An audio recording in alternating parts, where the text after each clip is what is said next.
Good evening student. আমার channel simple English grammar channel আমার সকল স্টুডেন্ট এবং ফ্রেন্ডসদের ওয়েলকাম জানাই। আজ আমি তোমাদের পাস্ট পারফেক্ট টেন্স সম্পর্কে বলবো।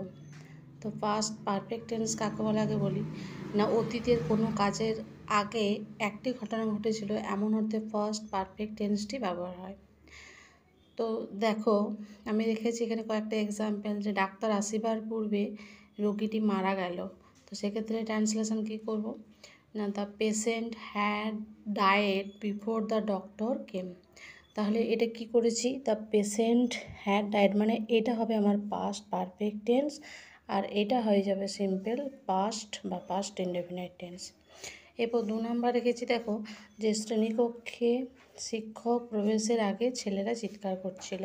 তাহলে কি হবে না, the boys had noised before the teacher enter into the classroom.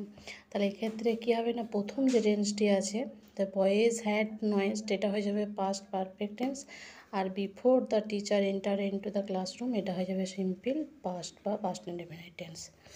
এরপর দেখো, সূর্য ওঠার পর সব শিশির শুকিয়ে গেল। তাহলে কোনটা আগে হয়েছে আমার না, আগে সূর্য উঠেছে তারপর সমস্ত শিশির শুকিয়ে গেল। তাহলে এই যে সব শিশির শুকিয়ে গেল এইটা হয়ে যাবে পাস্ট পারফেক্ট। তাহলে কি লিখেছে না, অল ডিউজ হ্যাড ড্রাইড। সূর্য ওঠার পর কী হবে না, আফটার দ্য সান রোজ। কারণ কি না, এটা সিম্পল পাস্ট হয়ে যাবে, তাই তো।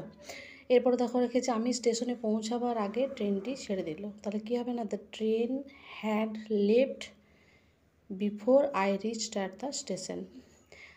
আমরা খেলা শেষ করিবার পরে বাড়ি গেলাম, কী হবে না, উই হ্যাড গান to house after we finish the game.